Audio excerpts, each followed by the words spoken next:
Friday, March 22. This is the news on PBCJ. I am Simone Absalom.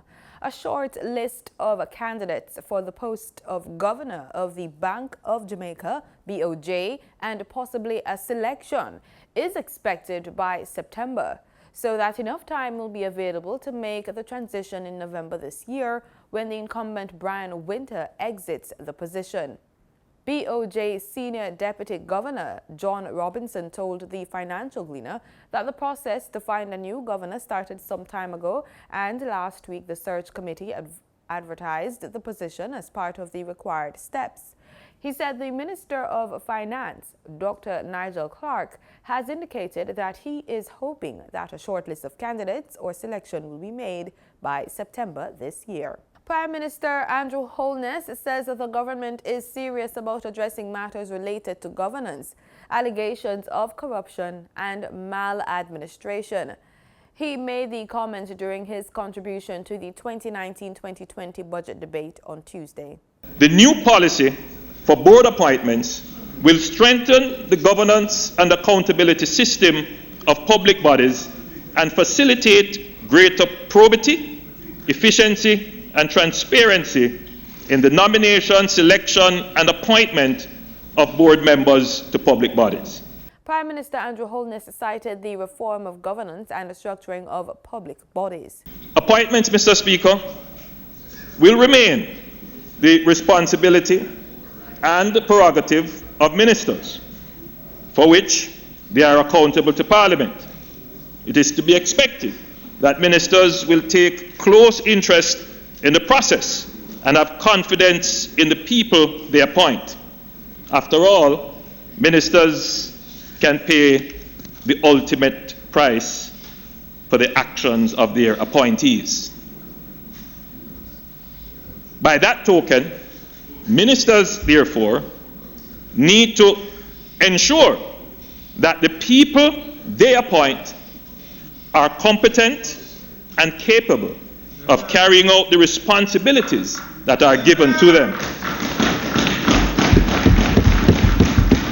The island's two major utility companies, the Jamaica Public Service and the National Water Commission, together paid out just under $152 million of the $155 million received by customers in rebates and compensation for breaches of the guaranteed standards. The JPS paid out a total of $148 million for 72,046 service standard breaches, which fell by 5% over 2017. In comparison, the cost to the National Water Commission for 2,146 service standard breaches amounted to $3.8 million, with the number of breaches falling by 16% over the previous year. In a release yesterday, the OUR said it was satisfied that the JPS had stopped applying a monthly charge to customers who use the pay-as-you-go or prepaid service and had made refunds of approximately $1.2 million to the customers affected by the charge, which was started in 2016. This charge for the service was not approved by the OUR.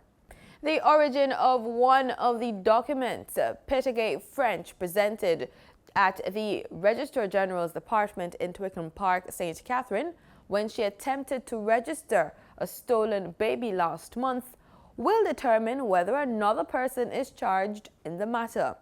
When the case was called up in Kingston and St. Andrew Parish Court yesterday, the baby's child health and development passport and French's ID were not on the prosecution's file.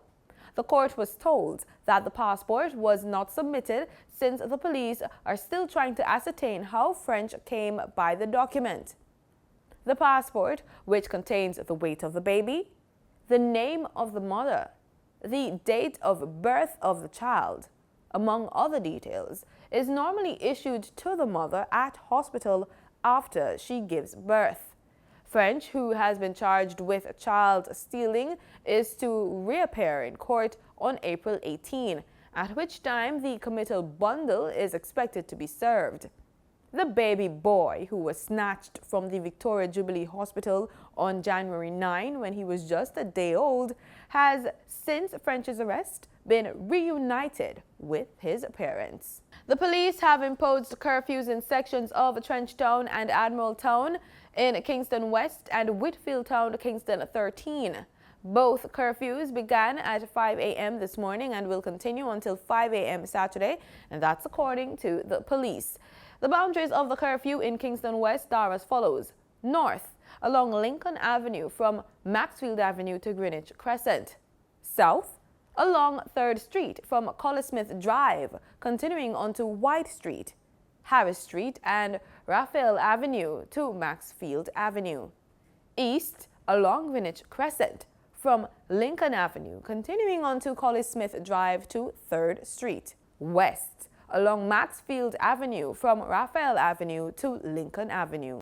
The Lupus Foundation of Jamaica, LFJ Board, and its members have welcomed Tuesday's announcement by Prime Minister Andrew Holness that lupus is to be included as one of the chronic conditions attracting a subsidiary from the National Health Fund. Lupus is a chronic or lifelong illness caused by a dysfunction of the immune system and can be very expensive to treat. The LFJ is hoping that all drugs used to treat lupus, including the mycophenolate mofetil, will be on the NHF subsidy list. Jamaica is considered to have a high prevalence of the disease, with an estimated 6,000 persons affected. Lupus most commonly has its onset among young women, but individuals of any gender or age can be affected.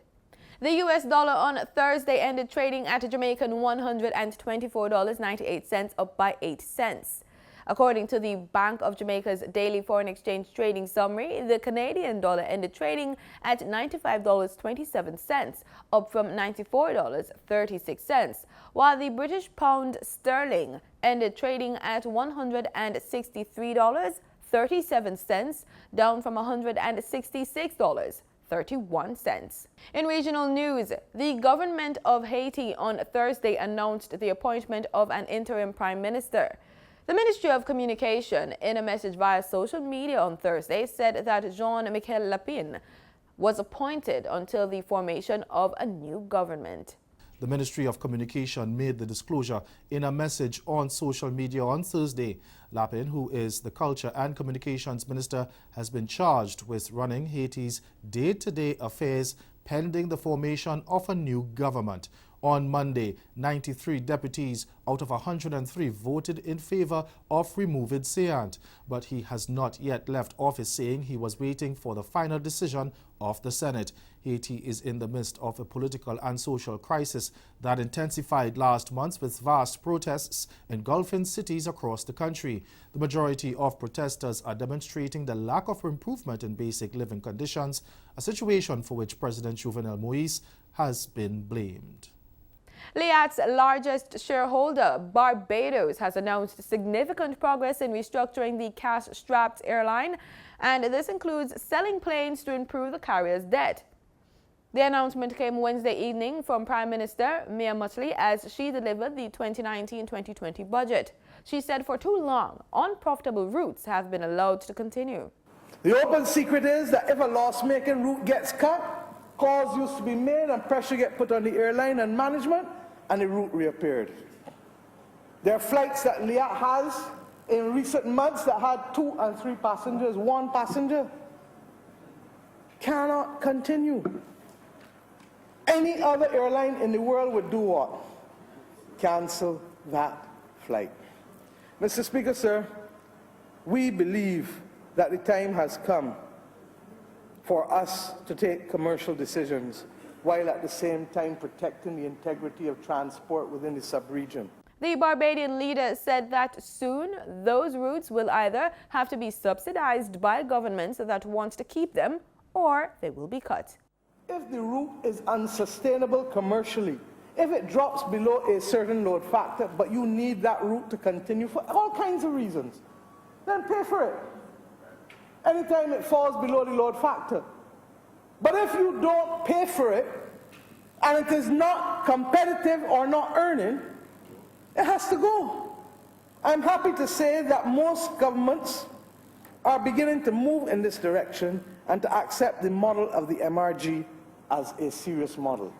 We are having discussions also with the workers, with the owners of the planes, with the lessors, with the financiers, because like with the government of Barbados, it has to be a model where many hands make light work. And therefore, sir, we are not yet at the point where we want to be, but I can report substantive progress is being made. There will be hiccups, but the bottom line is that we feel that LIAT as a brand is a credible brand, and even if it works with other private operators on a code share in some instances, if it has to sell 2 or 3 planes, that we can see our way forward so long as we make commercial decisions in a timely manner.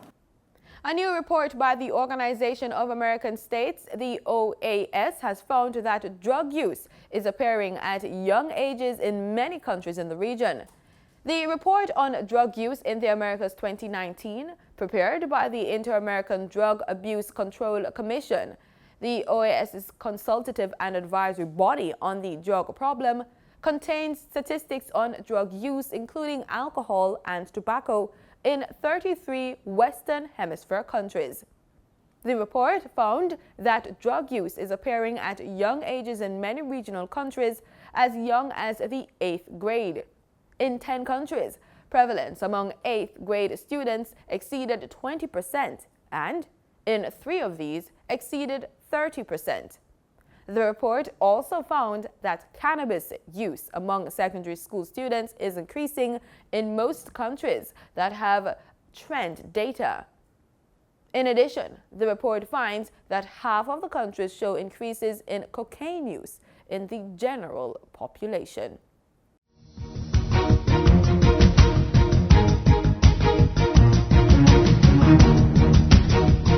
In sports, a teacher who is alleging that he was assaulted by members of Calabar High School's track and field team, including 2 prominent athletes, is planning to go public at a press conference today.